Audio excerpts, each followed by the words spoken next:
Hello, good day everyone, dear students, teachers, and parents. So this is Miss Justine Therese Alcantara Zamora, your administrative aide for Guidance Office, under the supervision of our ever-caring and loving Guidance Coordinator 3, Mrs. Maria Amorvena Biegtan, Registered Guidance Counselor. Also together with us is our very loving and sweet Guidance Counselor 1, Mrs. Melissa Ines de Vera de Guia.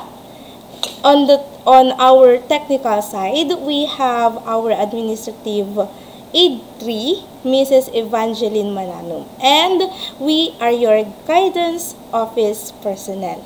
So this is another information service brought to you by your guidance office here in Mangaldan National High School.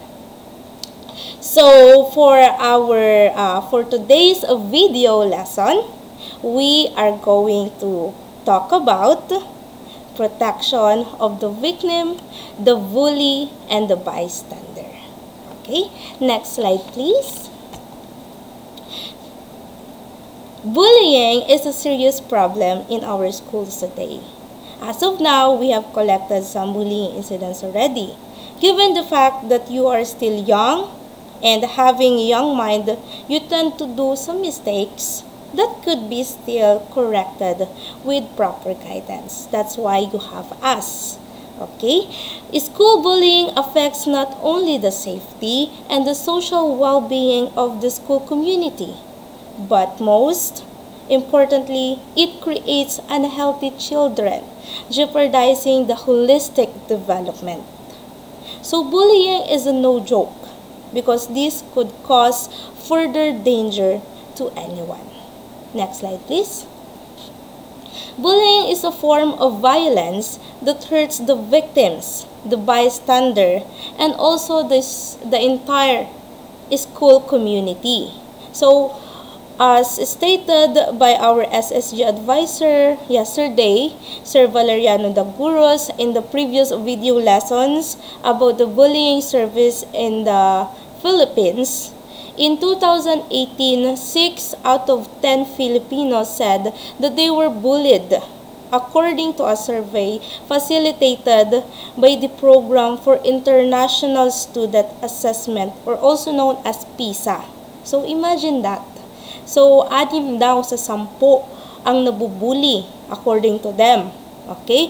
UNICEF also in 2019 also reported 1 out of 3 young individuals have experienced online bullying in 30 countries, including our country, Philippines. So, bullying is actually a very sad to know that we have these certain data that bullying is very evident in our country and in our community and in our school.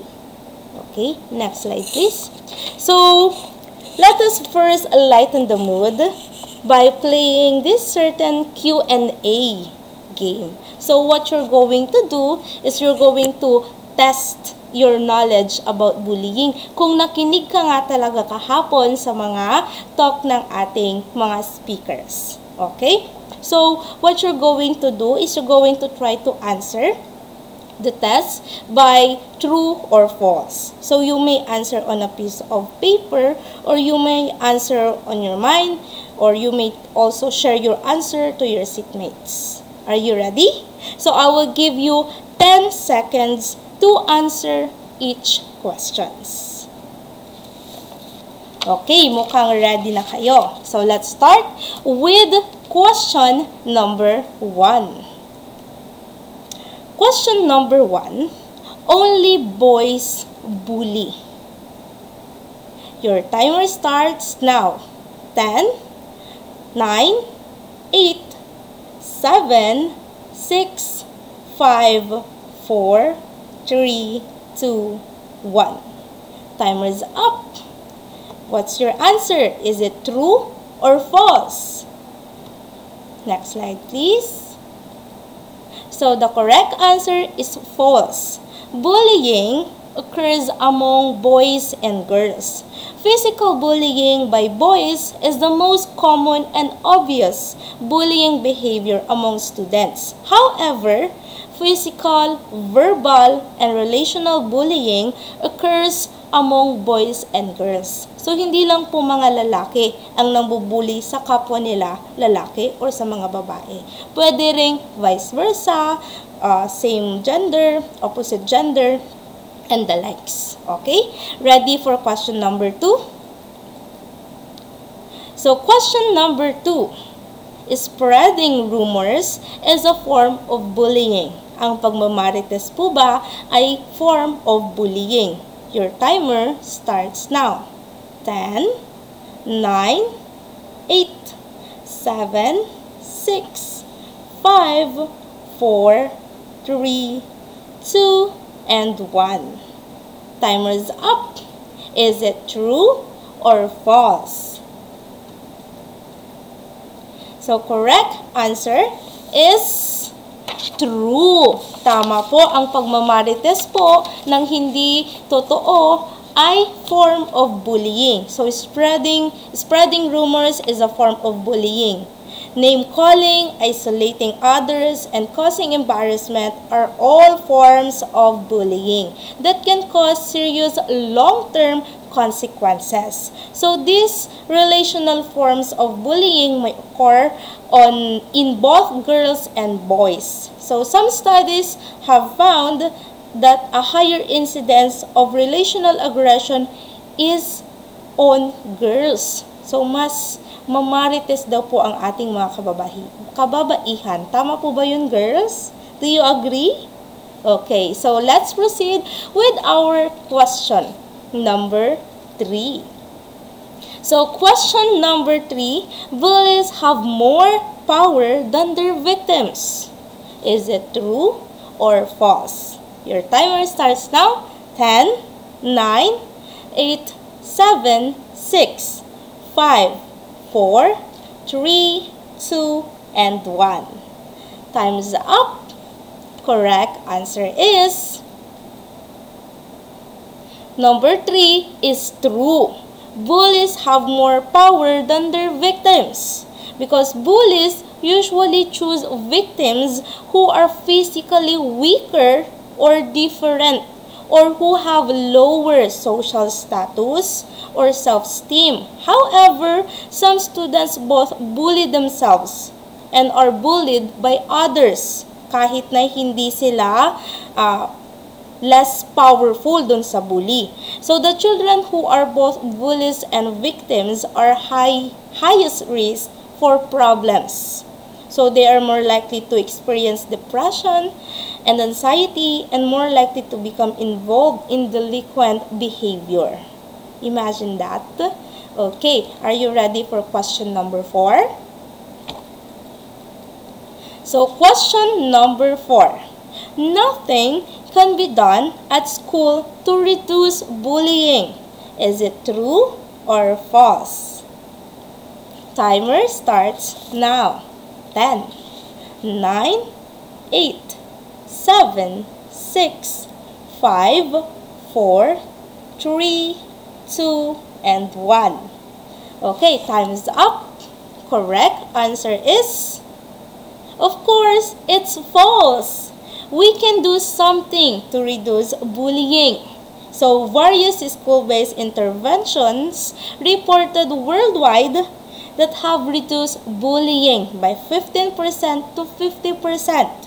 And the most successful interventions are ecological, involving the entire school staffs, parents, and the community members. We also, from your school, is actually doing our best to reduce bullying and to protect everyone. Okay? So, down to our last question. Number 5. Bullying done in the absence of peers. Your timer starts now. 10, 9, 8, 7, 6, 5, 4, 3, 2, and 1. Time's up. Is it true or false? correct answer for number 5 is false, because bullying usually occurs in the presence of peers. Okay? Peers are present in approximately 85% of bullying episodes in school settings. Over 90% of students report having witnessed instances of bullying in their schools. Bystanders are always present, whereas adults rarely witness bullying. And approximately 75% of the time that peers are witnessing bullying, they are reinforcing the child who is bullying with positive attention or sometimes negatively by joining in. Ibig sabihin po nito, ang ating bully, hindi naman yan mangbubully minsan ng mag-isa lang siya. Nagbubully yan kasama yung kanyang mga julalay. Okay? Kasi they think they are more powerful than the victims. Okay? So, that's all for our Q&A game. So, I will give you trophies for those who perfectly gain 5 over 5 scores. Next slide, please. So, here is your trophies. Para naman po dun sa mga nakakuha ng 4, 3, 2, and 1, you better try again next time. Okay? So, let's proceed naman po with our topic. So, implementing rules and regulations of the RA 10627, otherwise known as the Anti-Bullying Act of 2013. So, what is this RA 10627 all about? So, ano kaya itong Anti-Bullying Act of 2013? Next slide, please. So, implementing rules and regulation of the RA 10627, otherwise known as the Anti-Bullying Act of 2013, under the Section 3 definition of terms, as used in the implementing rules and regulations or the IRR, the following terms shall be defined as: letter A, Act refers to Republic Act number 10627, otherwise known as the Anti-Bullying Act of 2013. Letter B, bullying refers to any severe or repeated use by one or more students of a written, verbal, or electronic expression or a physical act or gesture, or any combining thereof, directed at another student that has the effect of actually causing or placing the latter in reasonable fear or physical, emotional harm or damage to his property, creating a hostile environment at school for the other students, infringing on the right of another student's school, or materially and substantially disrupting the education process or the orderly operation of a school. So this act is actually has policies that requires all elementary and the secondary schools to adopt the policies to prevent bullying. So our schools also follow the policies of this RA 10627 to prevent bullying in our school. So this act seeks to address hostile environment at school that disrupt the education process, which in turn is not conducive to the total development of a child at school. So that is RA 10627, otherwise known as the Anti-Bullying Act of 2013, all about. Next slide, please. So, what is bullying? So, yung bullying po ay ilang beses nyo na marahil narinig magmula kahapon hanggang ngayon. Okay? Bullying is a form of emotional or physical abuse that has 3 defining characteristics. So, meron daw siyang 3 katangian. Okay? So, ang unang katangian ng bullying ay yung deliberate.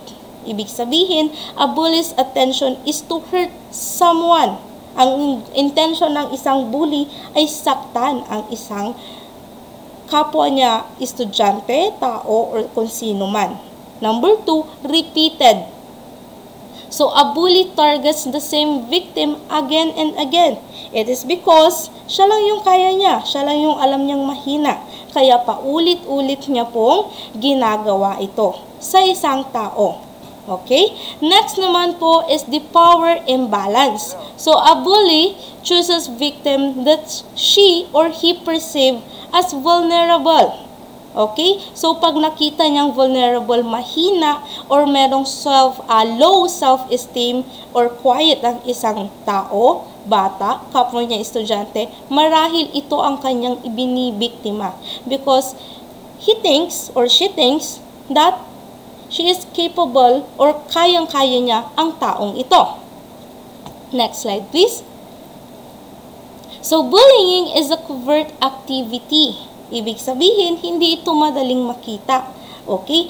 Most of the cases of bullying are verbal rather than physical. Ibig sabihin, making it more difficult to prove. Pwede mo namang sabihin, hindi ko kaya sinabi yan. Okay? Kasi naman po, verbal bullying as a form of emotional abuse does not present physical scars. So, wala naman tayong nakikita na every time na sinasabihan mo ng masama yung isang kapwa mo, may marka na naiiwan. Okay? But it is slowly kills the spirit of those continuously victimized. So, we must be always careful sa ating mga sinasabi. And if you think na may nasasaktan ka because you have a very sharp mouth, or sharp tongue, or kumaga matalas kang magsalita, you need to contemplate, reflect, or maybe ay pwede mong kumaga salain ang mga sinasabi mo para rin naman hindi ka makasakit sa iba. Okay? So, most cases are viewed to be transitory because bullying episodes on average are short-lived but long-term effect.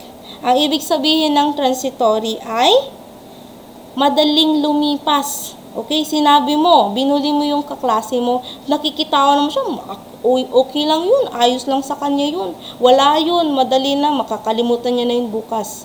No, not all the time ay ganon, okay ang lahat. So, next time, you need to think deeper. Okay, kung meron ba tayong nasasaktang iba sa ating salita. Okay, next slide please. So, let's proceed naman po with the behavioral signs of the bully. Okay, so, behavioral signs of a bully, usually, they name calls, teases, threatens, physically hurt other children, or brags about being powerful over another students. Suddenly and without justification, they acquire new toys, school materials, or objects, or seems to have a lot of extra money without reasonable explanation. Sila yung mga parang ang dami nilang pera bigla. Possible, meron silang kinutongan, or possible, may kinuhaan sila ng ganitong gamit na kinuha nila sa dahas or tinakot nila, they threaten someone to get those. So, bullies is aggressive with siblings and parents at home. So, sometimes they are also hot-tempered, impulsive, and they have hard time following rules. Okay? So, if you happen to observe some of these kind of behavioral signs ng isang tao, estudyante, possible kaibigan, you can also, or maybe, you can, pwede mo siyang iwasan. If you think na violente siya, hot-tempered siya, he is impulsive, or she is impulsive, pwede mo siyang iwasan. If not naman, if you think na he's a bully, maybe pwede mo siyang impluwensyahan in a very nice way. Tama? Next. So, effects of bullying on the bully or effects on the bully. Ito yung mga epekto ng pangbubully nila sa ibang tao. So, they tend to get lower grades since wala naman silang alam gawin, kundi mambuli lang ng iba, manakit. Hindi na nila nabibigyan ng focus yung kanilang pag-aaral. Sometimes, they tend to use drugs, alcohol, and tobacco. So, sila yung usually nag-vape, naglalasing in the very young age. So, it can affect them. It can deteriorate their health and also affect their social well-being. So, they also engaging in vandalism, absenteeism, oppositional behavior o yung pagiging palasagot sa mga magulang sa authority, and defiance directed at adults o yung pagsuway sa kanilang mga magulang, sa teacher or sa class presidents nila. Pagiging pasaway din sa klase. So, usually, sila po yun. But, thinking on the other side, possible din kasi na meron silang pinagdadaanan. Possible na they think na they have power, they can get attention by bullying others. Kaya nila ito ginagawa. Maybe, on the other way around, instead na i-hate natin sila, why not kunin natin yung loob nila? Possible, makinig siya sa'yo, or makuha mo yung loob niya, yung trust niya, and then, from a bully, he can turn to be a defender, tama, of the students na nabubully. Okay? So, next slide please. Behavioral signs of the victim. So, this was already discussed precisely by Ma'am. This will be precisely discussed also by Mrs. Melissa Inestigia. So, makinig na pa rin po kayo. So, behavioral signs of the victim, they're extensively cautious, sensitive, quiet, withdrawn, and shy, mahiyain, would cry easily or very emotional, appear fearful or hindi malakas yung loob nila. They may have few friends and are classified as having emotional and behavioral maladjustment or disorders. Kumbaga, they wear their emotion on the sleeves of their shirt. Parang unting tapik mo lang, nasasaktan na sila. Unting sabi mo lang ng ganito, na-hurt na sila. Possible kasi, they are victim of bullying. Kaya they are showing those kind of behavioral signs. Sometimes they are also anxious, insecure, unhappy, and have very low self-esteem. So victims often do not have single good friend, and they tend to relate better to adults than to peers. So pag makakita ka ng loner na kaklase mo, like pag may mga group activity kayo, they doesn't or she or he doesn't participate well sa inyong grupo, or medyo mas gusto niya yung meron siyang own space, possible you can reach out to them kasi hindi natin alam kung ano yung pinagdadaanan nila. But if we are going to reach out, if you're going to check on them, or simply by talking to them, you can actually pacify yung takot nila or yung fear nila para makisocialize sa iba. So, try to understand them and reach out to them. Okay? So, behavioral signs also of the victim.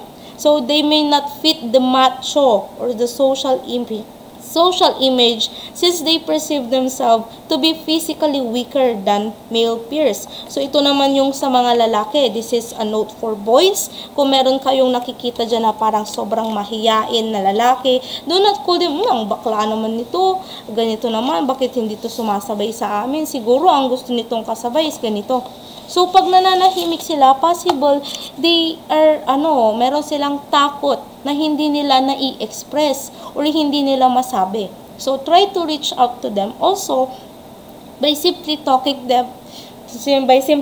to them, kamustahin natin sila. Maybe, you could be a help to someone.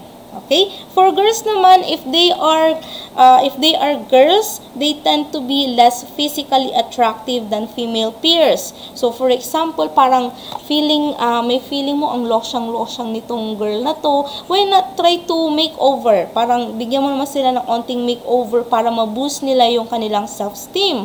Tama? Kasi girls who develop early and who are seen as attractive are more likely to be sexually harassed by boys. So, minsan naman, wag naman natin i-overdo na sobrang makeover ka nga, pero nagiging revealing ka na. Okay? So, ano pa rin tayo, bigay tayo ng limit doon sa kagandahang pwede nating ipakita. Yung angkop pa rin sa ating edad.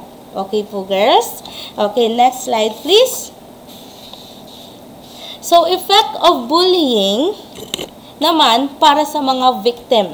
Okay. So, these are very, ma-observe natin ito in the classroom setting. So, me as a teacher, sometimes, mas favorite ko yung mga students na low yung kanilang performance because for me, they need more attention than those nakakapag-perform ng mas maigi. Because first is we have loss of interest in school work.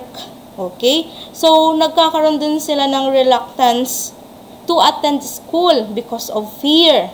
So, minsan, kausapin natin yung ating mga kaklaseng pala absent. Uy, bakit ka absent? Hinahanap ka ni ma'am. Hinahanap kita. Sabihin mo naman. Para at least, uy, baka crush ka niya. O, di mo, kinabukasan, pumasok na siya agad, di ba? Or kaya ma-inspire mo siya na pumasok, huwag kang matakot kay ganito. You check on your classmates, okay? Yung friends mo, bakit palagi siyang absent, palagi siyang wala, baka meron siyang takot. So, tulungan mo siyang lumabas dun sa kanyang shell. Okay? So, nagkakaroon sila ng poor attendance, low grades, and limited social contact with peers. Mood swing, especially towards depression, nagkakaroon sila ng irritability, unhappiness, outbursts of anger, long-term consequences or repeated victimization may result also to low self-esteem, increase of anxiety, depression, and even yung tinatawag nating suicidal behavior or the bully side. So, ito yung kailangan nating iwasan na mangyari bago pa mangyari. So, pag nagpapakita na siya ng mga some behavioral signs, okay, unahan na nating kamustahin bago pa natin siya, kumbaga, bago pa maunahan nung sarili niyang thoughts, uncontrollable thoughts na maisip niya itong suicide or the depression itself. Okay? So, in order to retaliate, some victims may become bullies in the end. Okay? So, ito yung nakakalungkot isipin na minsan kung sino yung mga nagbully noon, sila yung na-develop na bullies in the long run. Okay? So, sila na yung number one na nangbubully din. Kasi naramdaman nila yung takot, gusto rin nilang makaramdam ng takot yung iba, naramdaman nila yung sakit, yung everything na pwede nilang ilipat sa iba. So, sometimes, kausapin natin sila. Okay? You reach out to them and try to understand them para at least you wear their shoe para at least alam mo yung pinagdadaanan nila. Alam mo kung paano mo sila i-inspire. Okay? So, next slide, please. Next slide po. Yan, the bystanders. Okay. So, the bystanders naman, ito po yung tinatawag nating mga marites or the mga julalay ng ating bullies. Okay, so bystanders naman can play different roles in bullying situation. So we have 4 different roles para lang tong K-drama, no, or teleserye na merong 4 na roles. So the first role we have is the outsiders. Outsiders naman witness the bullying situation but stay out of it and do not get involved. So sila yung mga simple lang na padaan, nakita nilang may nabubuli or may binubuli or may nambubuli, pero ano lang sila, kumbaga, they only shrug their shoulder, bala sila dyan. Wala akong paki dyan. Okay? So, lakad na lang ulit sila. Okay. Next naman is the defenders. Defenders naman may help may help by intervening when bullying occurs or extend support to the person being bullied privately or in the moment, or take other actions to address the bullying. So defenders naman, it could be parang sila yung mga anghel. Okay, yung guardian angel natin, na pag may nakita silang binubully is mag-stand up sila na, hey, you bully, stop it, ganon. Or kaya naman, pwede namang after, okay, so, uy, parang binubully ka ni ano, okay, binubully ka ni Juan, so magsabi ka lang, gusto mo ba na samahan kita sa, kay teacher? So, they're the defenders, they help the other person being bullied. And they also take action to address the bullying. Pwedeng sila din yung magsusumbong sa teacher, sa guidance office, na parang may kilala po ako na binubully siya, or may kilala po akong bully. So, those are the defenders. Next slide is we have the reinforcers. So, ito naman yung sa negative sides. So, reinforcers po, these are the bystanders o yung mga julalay ni bully. So, reinforcers support the youth who bullies or bullying behavior and may laugh, encourage, or cheer during or after the bullying incident. So, pati yung simple mong pagtawa pag may binubuli na isang tao or kinakawawa at sinusuportahan mo pa, alam nyo yung sa Pangasinan yung sugsugan mo ni, or you're adding insult to the injury by laughing, simply laughing, kawawa siya ay. Agi, grabe, deserve. Diba? So, you are part of the bullying situation already. Okay? Next is the defenders. Defenders help by intervening when bullying occurs or extend support. Hindi doon sa taong nabubuli, but to the person na nangbubuli. Okay, privately, dito na tayo. Assistant pala tayo, sorry. Nalito lang po. Assistant, help the individual doing the bullying and join in. For example, ang assistant may physically restrain or block the target of bullying so that they cannot get away. So, ang tawag po doon ay assistants. Ito yung number 1 na julalay ni bully. So, may nangyari na pong insidente ng ating bullying before that caused the life of our beloved Kenneth, one student here in Mangaldan, kung saan instead na makatakas siya ay the bully was supported by the assistant, kung saan hinawakan ang kanyang braso at hindi siya makagalaw, hindi siya makalaban. So defenseless siya, which cause more trouble. So, kung ikaw is isa kang bystander at sinuportahan mo yung bully by assisting physically or nire-restrain or blocking mo yung target so that they cannot get away, mahirap po ito. Okay? So, mag-isip-isip po kayo. Pag-isipan nyo po mga siguro 10 beses kung gagawin mo ito. At wag na wag mong gagawin in the first place. Because this is this will cause you a lot of trouble and danger. Okay? Kahit na hindi ikaw yung nananapak, but if you are restraining or blocking the victim so that the bully can, bully can do whatever he wants. Please po, do not do this. Okay? Next slide po. Effects of bullying on the bystanders. Okay, so they have feeling of anger or helplessness for not knowing what to do during the bullying incidents. Possible, doon din sa galit niya doon sa binubuli, kasi nga may anger din siya doon. So, nakaka-feel niya na parang na may mental block din siya possible. Nightmares or paranoia about being the next target is this one naman sa mga bystander o yung mga witness na, baka ko yung isunod niya, kasi nakita ko na binubuli. So, matatakot kang magsumbong, matatakot kang sabihin, ipaalam sa authority yung nakita mo na weakness mo. Guilt for not taking action. Ito naman po ay yung para sa mga bystanders na isinawalang bahala. Hala, sana tinulungan ko na lang siya. Nakita ko yung bullying incident pero wala akong ginawa. So, ito po yung mga ilan sa mga effects or maaring maramdaman ng mga bystanders na naka-witness nitong ating bullying situation. Okay? So, with these three, the victim, the bully, and the bystander, they play a very vital role in bullying incidents. So, having to know the different behavioral signs of each could give us a hint when to help, when to avoid, when kailan natin hindi gagawin ito, kailan natin ito gagawin, and also when to reach out para sa mga nangangailangan. Okay? So, next slide, we have here the DepEd Order number 40 series of 2012.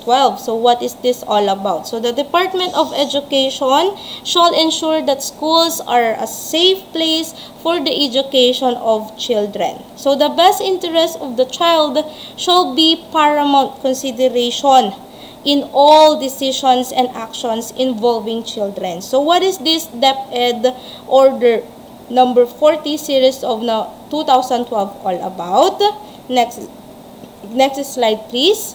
So, DepEd has adopted certain policies to provide special protection para sa mga bata sa loob ng eskwelahan, inside and outside the school premises. So, who are gravely threatened or endangered by any circumstances which could affect their normal development and over which they have no control, just like bullying, and all aspects or types of bullying, and also to assist the concerned agencies in their rehabilitation. So we have here DepEd Order number 40 series of 2012 that protects the students, you students. Okay? So, that's all. I will end my presentation. Yun lamang po. Maraming salamat po sa pakikinig at pagbibigay ng inyong atensyon sa akin upang pakinggan lahat ng aking lecture, diniscuss sa inyo.